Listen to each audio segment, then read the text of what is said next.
Selamat pagi, selamat siang, selamat sore, selamat malam, Bapak-bapak dan Ibu-ibu sekalian, dan juga kepada teman-teman sekalian. Kami di sini akan mempresentasikan mengenai mini proyek matematika kami, dan dimulai dari perkenalan. Nama saya Izan Hafiz Paritia dengan NIM 166241123. Saya Muhammad Fauzan Hairunas dengan NIM 166248089. NIM 166241100.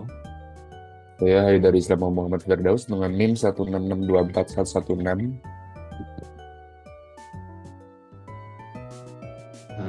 Nama saya Danis Perkusumandana dengan NIM 1624157.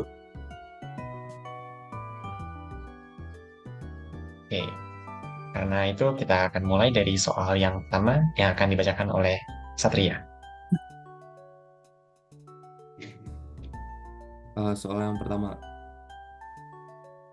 Sebuah lorong dengan lebar 1 meter memiliki belokan siku-siku seperti pada gambar. A. Tentukan tiang besi terpanjang yang dapat melalui belokan tersebut.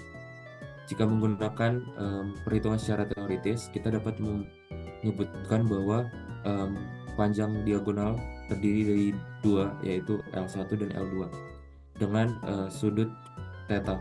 Sehingga menggunakan rumus kosinus dan sinus, cos theta sama dengan 1 per L1, dan sehingga L1 sama dengan secant theta, dan sin theta sama dengan 1 per L2, sehingga L2 sama dengan cosinus theta.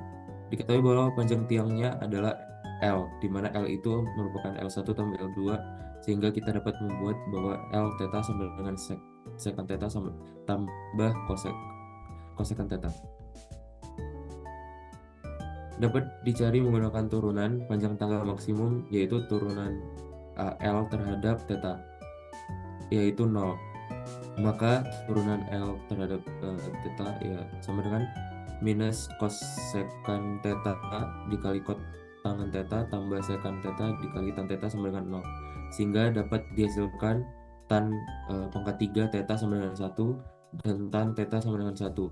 Dengan prinsip Pythagoras, kita mengetahui bahwa tan merupakan sin dibagi cos, di mana pada hal ini sin theta per cos theta sama dengan 1, sehingga sisi miringnya bisa disebut bahwa akar 1 kuadrat ditambah 1 kuadrat, di mana itu merupakan lebar lorong, sama dengan akar 2. Sehingga kita dapat menyimpulkan bahwa sin theta sama dengan 1 per akar 2 dan cos theta sama dengan 1 per akar 2. Kita mensubstitusikan nilai sin theta dan cos theta ke L, maka didapat panjang maksimum besi agar dapat melewati belokan tersebut adalah L sama dengan 1 per cos theta tambah 1 per sin theta, yaitu L sama dengan 2 akar 2. 2 akar 2 aproksimasi dengan 2,83 meter, sehingga tiang besi terpanjang yang dapat melalui belokan berukuran 1 meter tersebut adalah sepanjang 2,83 meter. Untuk peraganya akan diperagakan oleh teman saya.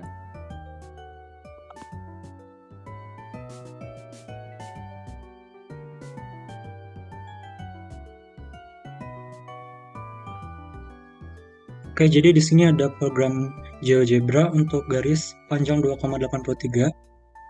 Ketika kita coba untuk membelokkannya, ternyata ini berhasil dan berarti teori tersebut benar.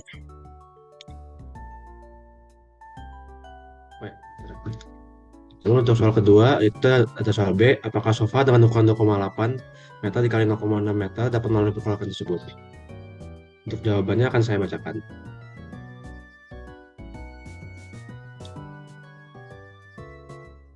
Oke, menggunakan dengan rumus Pythagoras, penanda diagonal sofa tersebut dapat dihitung sebagai berikut. Jadi dengan diagonal sofa yang kita dapat ini yaitu dengan 2,8 kuadrat tambah 0,6 kuadrat menghasilkan akar dari 8,2 atau bisa dibilang 0,86 meter. Ruang diagonal maksimal yang bisa dilewati dibelokkan ruang disebut dihitung menggunakan dengan diagonal maksimum sama dengan akar 2 dikali lebar lorong. Dimana dengan lebar lorong itu 1 meter. Yang artinya diagonal maksimum itu yaitu akar 2 dikali 1 sama dengan akar 2 alias 1,14 meter.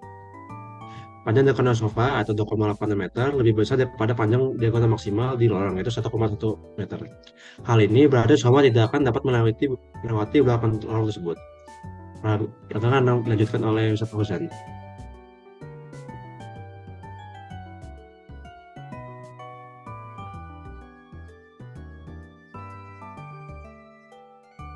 Oke, jadi di sini ada program GeoGebra untuk persegi panjang dengan panjang 2,8 dan lebar 0,6. Ketika kita membelokkannya bisa terlihat bahwa ini melebihi lebar jalan tersebut. Dan teori untuk soal ini terbukti benar.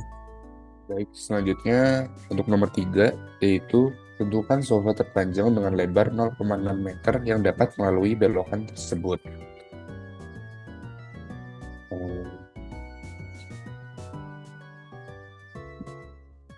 Slide bawah.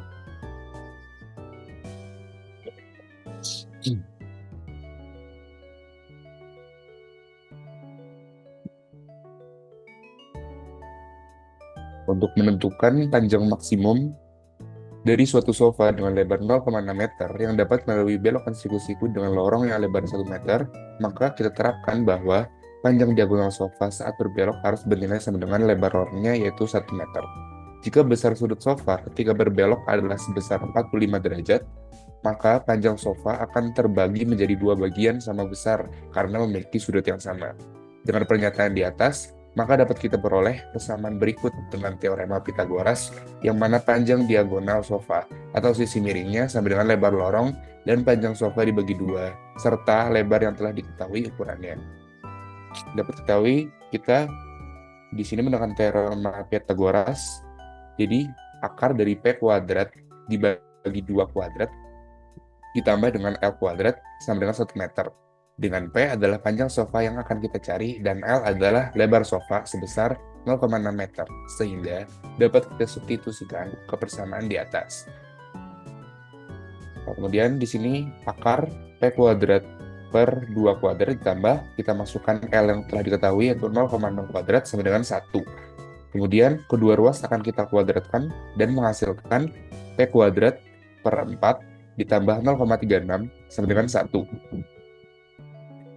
P kuadrat sama dengan 4, kemudian 0, kedua ruas dikurangi 0,36, kemudian menjadi 1 dikurangi 0,36 sama dengan 0,64. Kemudian kedua ruas kembali dibagi dengan kedua ruas dikali dengan 4, sehingga P kuadrat sama dengan 0,64 dikali dengan 4, sama dengan 2,56. Kemudian P berarti sama dengan plus minus akar 2,56, tetapi karena ini merupakan panjang, sehingga kita hanya memakai bilangan positifnya, yaitu 1,6 meter.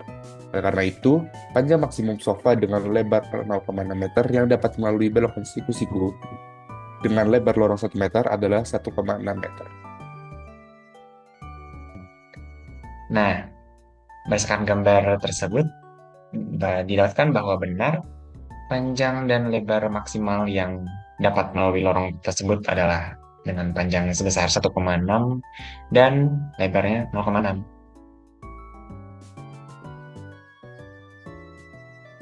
Sekian presentasi dari kelompok kami. Mohon maaf bila ada kesalahan, dan terima kasih telah menyimak, dan sampai jumpa.